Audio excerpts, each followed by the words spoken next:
This is Dale Jr., and you're listening to Dirty Mo Radio. So I secretively turned my video on my phone, and I'm like trying to point it up at us so I can get a picture of me standing next to Larry the Cable Guy. You didn't do too and well I either. missed the whole thing. I got back to the room. I told Kelley, I said, I just rode up the elevator with Larry the Cable Guy. Welcome to Fast Lane Family with Kelley Earnhardt Miller. Hey everybody, this is Kelley Earnhardt Miller, and today I've got my husband with me, LW. How are you today, LW? I'm doing splendid. Splendid. Good for you. Something good must have happened today to you. The last couple of days have made me splendid for the next few weeks. Oh, good. That makes my job much more easier. I didn't say 24 hours a day, though. Just here at work. All right. So we're here today. This is my first podcast. I'm really excited about it, and I want to tell you a little bit about really what we're going to be talking about. I'm going to be talking about family, my family with LW, our kids, my mom, Dale Jr., cousins, aunts, uncles, grandmothers, you name it. We're going to talk about them. We're going to talk about life away from racing and life with Dale Jr. and stories about just growing up, as an Earnhardt. It should be a lot of fun. You should hear a lot of things that maybe you haven't heard before or stories that you don't know, anecdotes that you don't know. So let's get started. I want to talk a little bit about the weekend. I know everybody's been talking about the weekend. From my perspective, being Dale's sister, this win was just really cool. I was really emotional, as most of you seen on the Fox broadcast. Really couldn't contain my emotion. I was really nervous, and I've thought about it over the last several days of why I was so emotional. Daytona obviously is a special place for our family and a difficult place at the same time, and I just wanted this so bad for Dale. And LW and I both sat on the pit box for the first part of the race, and then we sat in Dale's motorhome a good portion of the rain delay, and then got back on the pit box and stayed there to the end of the race. And I felt this was my first time in victory lane with Dale at Daytona. I wasn't there for my dad's victory in '98. I wasn't there for either of Dale's wins there in 2001 or 2004. So a lot of emotion just overcame me about how bad our family wanted this, how bad Dale Jr. wanted this, and kind of what it really does for us when you get a win at Daytona after all that we've experienced there. Yeah, absolutely. I mean, I think that for me as a racer, my whole life going to Daytona ultimately is the biggest deal of the year, and to go down there Saturday with Junior Motorsports and Regan Smith and to stand in victory lane, and I took a few pictures and just kind of absorbed how awesome it was. And you get all done and you think to yourself, man, that's probably a once in a lifetime thing. And out of all the stars lining up and our decisions on our personal side to feel like we needed to stay and support Dale on Sunday. Yeah, let's talk about that. That was, just to make that decision and the whole story that goes along with the whole weekend. All right, yeah, so let's talk about that decision. Was it my decision? Yeah, Saturday was a trying day for everybody until Regan got the victory. Dale was, I read some articles where TJ had him, was quoted that Dale was laid back and real easy and easygoing, and that must have been before Thursday, because I know when we got there Thursday and Friday and then spent Saturday, it just seemed like there was something in the air. He didn't seem to be, to me, didn't seem like he was happy. I know he was just overly excited about the race on Sunday, and I'm sure the pressures of that just had him right on edge. And at one point I said something to him on Friday, and he said, it's race weekend, it's race weekend. I said, I got it. And then after the race on Saturday, his finish wasn't that great and didn't run the way he wanted, other than leading some laps early there. But he just he seemed down, and I said to Kelley, I said, we ought to talk to him and see if we should stay and help support him, on the family end for Sunday. And of course Kelley was in favor of staying, but didn't want to reach out to Dale and ask him. So of course LW got elected for that. I always put LW up to asking Dale the hard questions, because as a sister, I feel like sometimes I get a different answer than maybe LW. Yeah, I think that I guess to describe it to people that don't understand, I'm real good for breaking the ice on that, because I can ask the question, and then of course it bleeds on over into Kelley and Dale making their decisions. But it was it was awesome. I asked him after the nationwide race Saturday. I said, we were actually standing in victory lane. We were 15 minutes from heading out to get on our plane to come home. And, of course, our kids were all lined up to where that we were going to get with them when we got home Saturday night. And I said to Dale, I said, would you like us to stay for tomorrow? And he looked at me and said, absolutely. I'd love if you guys could stay. And he said, can you make that happen? I said, yeah, we can make it happen. Of course, I'm was speaking out of turn at that point because I was thinking, how are we going to make this happen? But he said, well, how do you know you can, what about flight home and what about the kids? I said, we can make it happen. That's what we do. We make things happen. And of course, we spent the next 15, 20 minutes on the phones getting everybody lined up and for Wyatt. And actually, all three of the kids were in different locations. Yeah, we actually, Carson and Kennedy were in Daytona, although Kennedy stayed with my brother Kerry and his wife Renee and played on the beach, and Carson was over at New Smyrna Beach with some friends that were racing there. So we knew that the two of them were in good hands, and they were going to be headed home with those families back to North Carolina.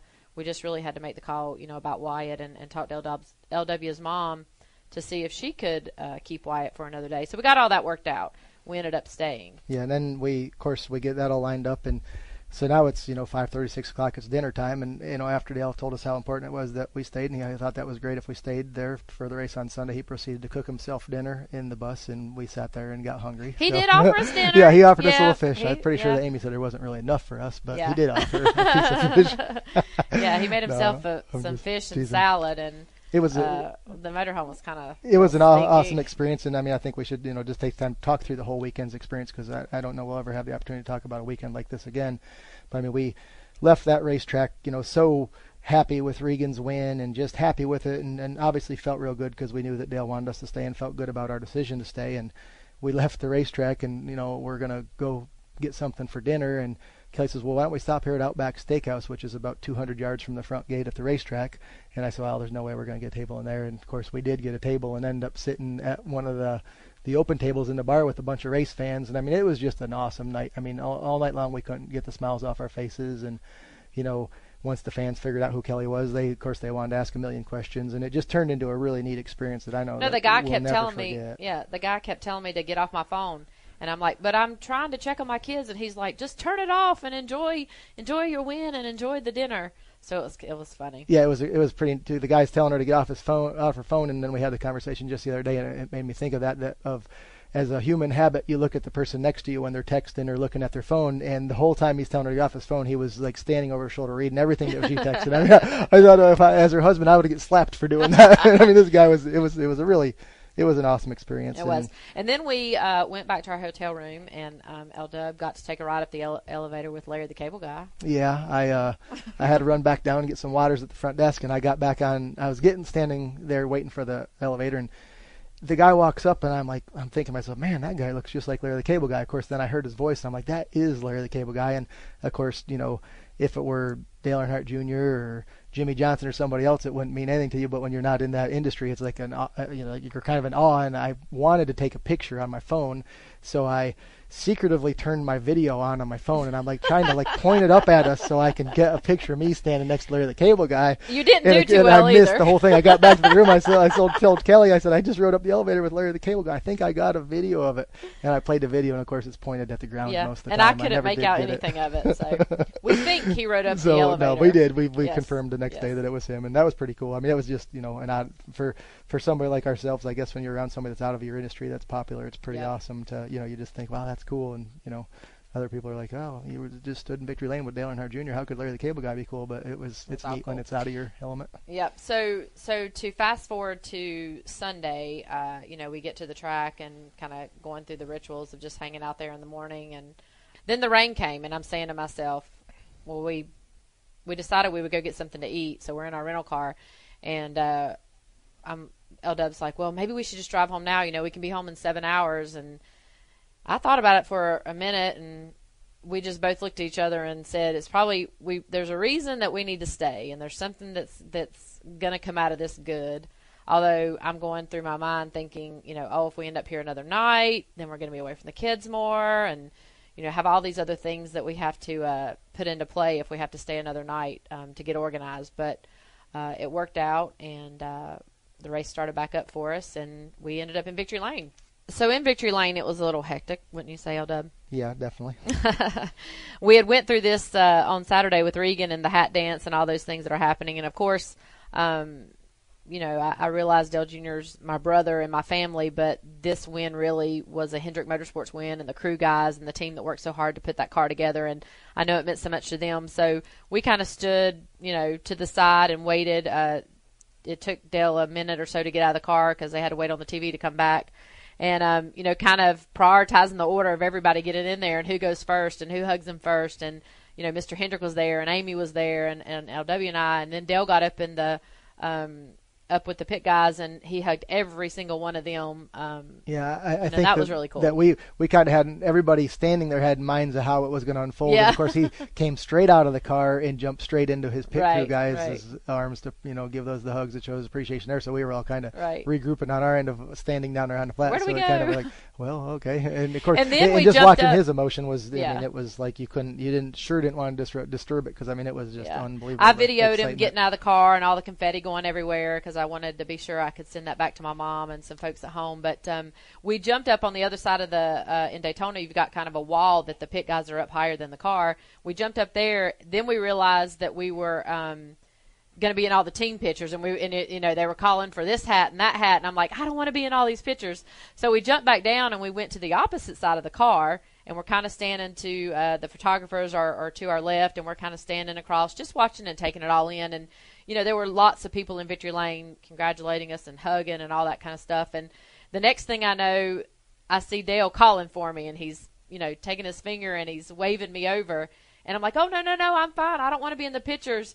Not realizing that he wanted to give me a hug. So I know, that I think was shown on TV too, or shown on something. And so I walked in front of the car and, gave him a big old hug, and then he got back up there and started his picture thing again. So we got through all the pictures, took some individual pictures. Then NASCAR was pulling him to the press box. We went and watched the press box, and we needed to get on a plane. So we finished that up, and Dale had to go back to Victory Lane. I've never seen him so excited to even get to the press box, and I know the PR folks around him were laughing because he's never ran anywhere for media. So it was pretty funny. He was just so on top of the world that it was. I mean, and it didn't matter. I mean, he did whatever he wanted, but he did it on his agenda as far as he made sure that he showed the love to everybody there of his excitement. And I mean, at one point they were calling him to come up and meet with the media, and I mean, he was still taking pictures and wanting to make sure everybody got a picture taken with, and that part to me was so cool because I mean they're getting all wound up and they're getting wanting to make it happen so they can get the show on the road, and of course he's just he's enjoying every minute of it. So that was so cool. At that point too, my phone was blowing up with texts, both of us, and I looked down. I've got a gazillion texts, and I had gone through my mind that it was midnight, and neither Kennedy or Carson, who can watch TV and understand what's going on, why it's not quite there yet. But, I'm thinking to myself, well, none of the kids got to see this win, and they're all in bed because they have school on Monday. And guess what text shows up? Carson. I'm thinking, oh, boy, she's awake. She's got to go to school. She was excited. She wanted to tell Uncle Junior congratulations and all that good stuff. And I'm like, where are you at, Carson? Because nobody has been able to get a hold of you, and we can't get a hold of our nanny who we're supposed to have the kids. She's like, oh, I'm staying with my friend. And I'm like, well, you're not supposed to stay with your friend. What happened? Oh, well, I couldn't get in touch with Maureen, and I called the house, and nobody answered. Yeah. Well, long story short, she didn't ever call the house. Yeah, Kelley, you put me into overload worry mode when you told me that nobody could get a hold of Maureen, and so I instantly called your cousin Stacy across the street and asked her at midnight if she could walk over to the house and make sure everybody's okay. Which then in turn I called the house phone, and of course on the second ring she answered, Maureen answered and let me know that everything was just fine and nobody had tried to call the house. So I know, and I guess there in was my excitement, there was definitely some confusion on the issue at hand, and I of course went into the fatherly instinct of worrying about our kids and got right on top of it and kind of jumped the gun on that one, I guess, a little bit. That's right. Well, we're normal. We miscommunicate. The win for us on Saturday was such a big win for Junior Motorsports, and both you and ILW worked really hard within the business to just make it all go round, and you work a lot with the guys downstairs in competition, and this was just a big morale booster for our team, and to come out of the gate and win that first race. We've worked so hard over the winter putting Chase's program together in the 11th hour. This just really, really, really meant a lot for the company, and I think that our confidence and our momentum and the motivation to win more races will hinge on the fact that we got this victory at Daytona. Yeah, I mean, if I think back on the highlights of the weekend, I mean, obviously, winning both races is the ultimate highlights, but the fact that the Sunday morning we stayed there for Sunday's race, and the pit road interaction on Sunday morning of all the competitors and other sponsor people and just all the business end of the racing industry, being there to get congratulated by them the day after you just won, I thought was a really cool experience. And then to right up there with the level of where that ranked up there for all-time great things about the weekend was walking into Junior Motorsports Monday. We got back at 5 o'clock in the morning from being down there with Dale and doing the press and such, and come in here at 9 o'clock and that morning exhausted and just didn't know how we're going to get through the day. And you and I walked around here together and just high-fived and hugged and shook everybody's hand, pretty much everybody in the building, from upstairs to downstairs. And I mean, to see that, of course, we had the excitement of Dale's race, but just to see that their excitement was just still as high on Monday morning as it was Saturday in Victory Lane. I mean, it was cool. It was one of the greatest feelings I think as far you can have as far as being involved in a race team, to see that enthusiasm and that drive. Yep, it was really cool. So we followed that up with our beer toast, and I got to thinking we'll have to have a milk toast for Chase. Yeah, can't forget that.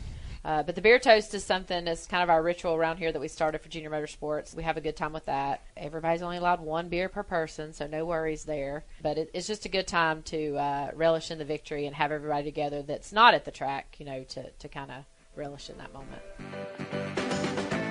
So let's take some of our Twitter questions in the Ask Kelley segment. Each week I'll be asking on Twitter for you to submit questions for the podcast. So I hope you'll join me in giving me some questions of things that you guys want to know.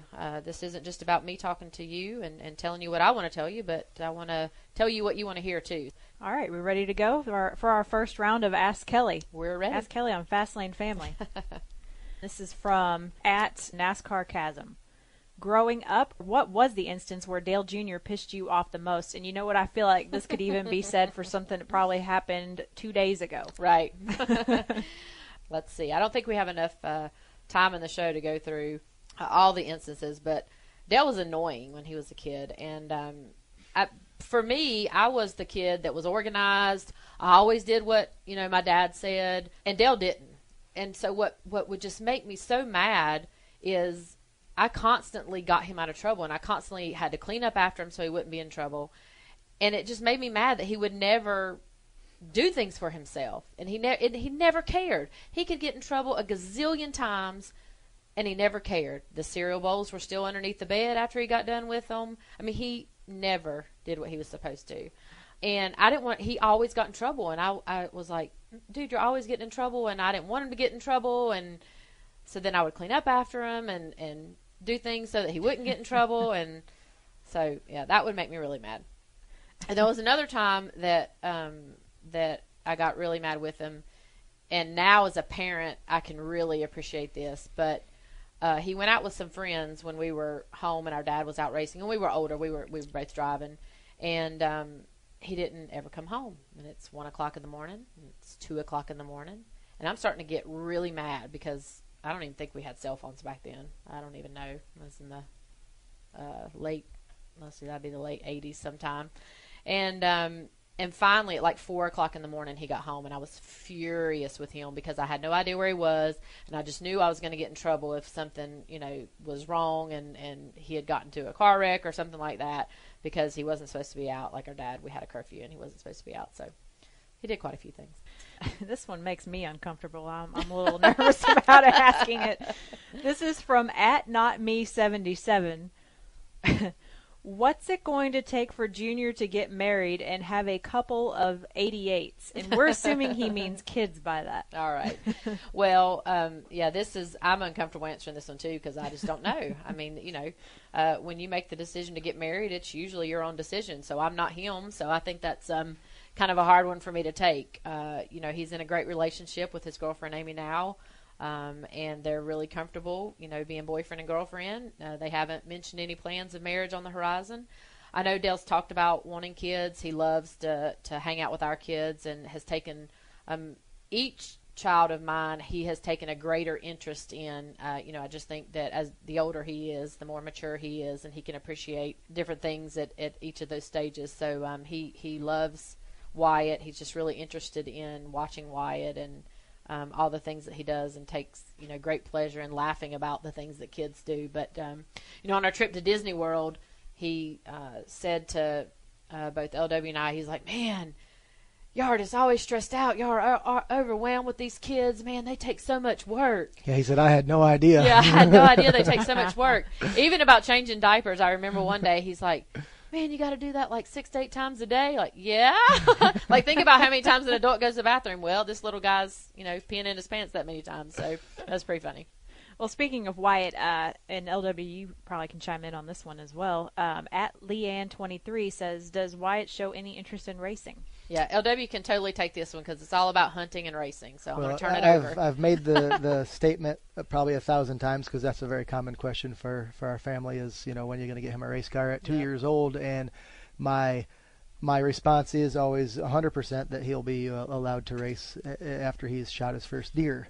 So that being said, and we're not going to give him a gun until he's old. Well, that being said, I don't know if you know my history in hunting, you probably figure that probably will come along sooner than later. But in all reality, I grew up as a racer my entire life with my family, and obviously Kelley has, and as much as you are reserved about wanting to do things like that, I still find myself, just out of habit, showing him when we're playing cars the right entry into the corner. Or I guess Kelley can attest to the fact that I took him up to the go-kart track last week with his battery-powered car to teach him how to enter the corner properly. So he's 2. The first thing he did was take off across the grass in the center of the racetrack. Yeah, so but I got on and his interest in racing right now is he's got a little race car book and he points in it and he said, "Dat daddy, dat mommy."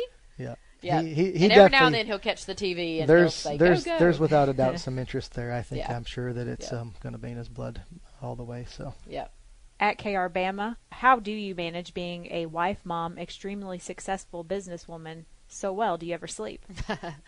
Yes, I sleep. Those are some other good stories.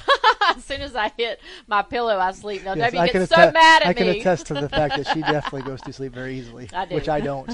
But it's probably because I am so busy being a wife, mom, and extremely successful businesswoman. No, seriously.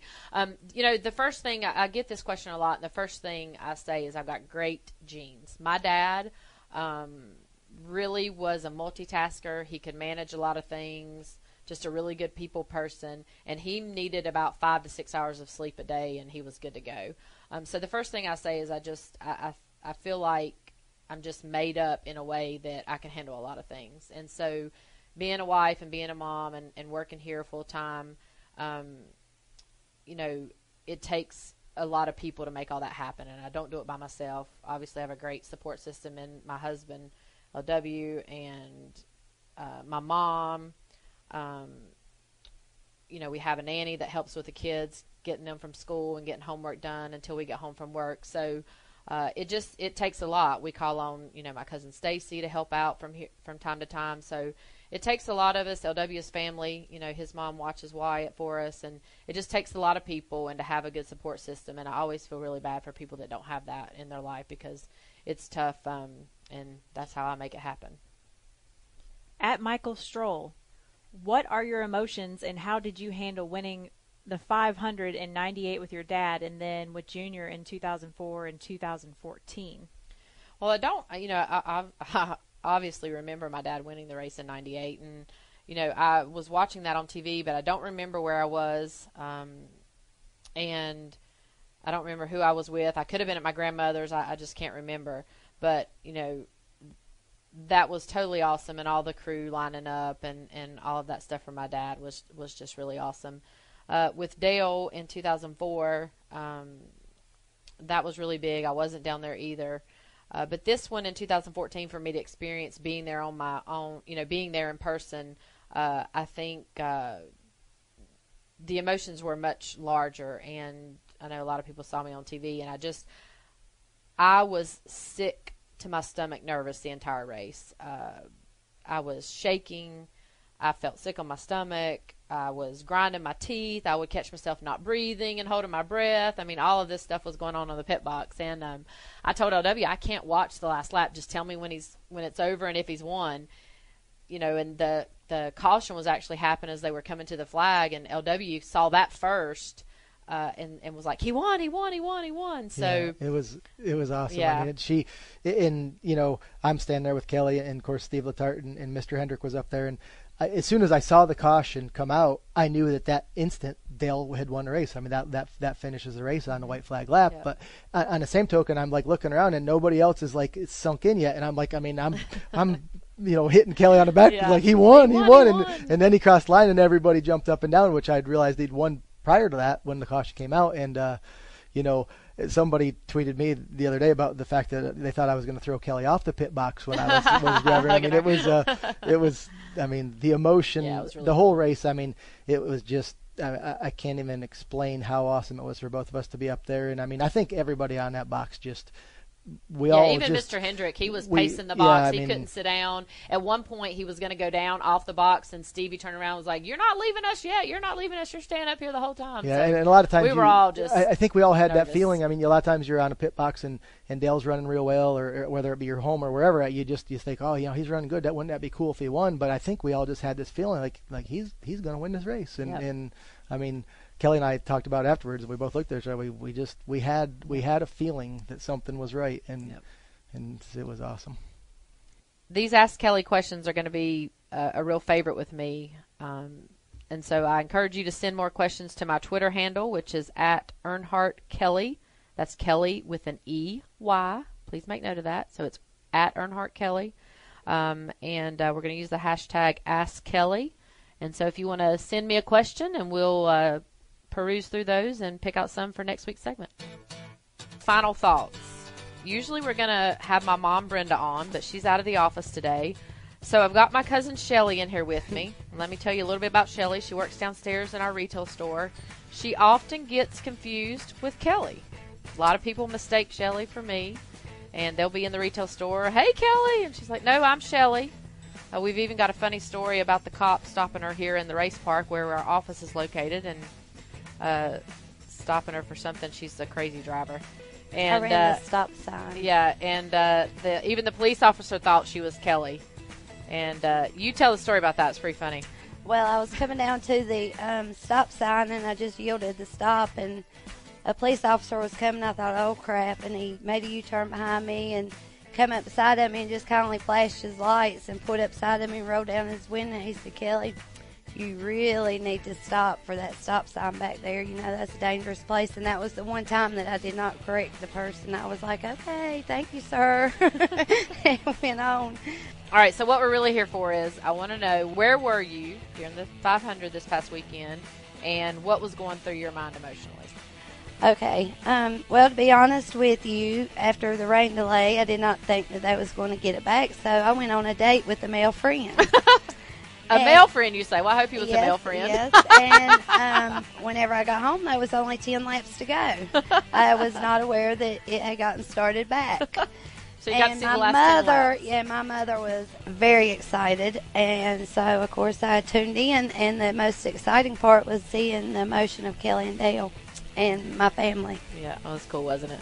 It was. So Shelly's mom is Kathy. Kathy runs the retail store. Aunt Kathy, you probably know her by. Well, good stuff. Well, I appreciate you joining me today, and I'll be calling on you some more throughout the year as we continue down the road. I look forward to it. And my fans down in the retail store, come down, buy you a T-shirt. All right. Well, that concludes this episode of Fast Lane Family. So glad you guys could join us. Looking forward to next week and continuing this throughout the year.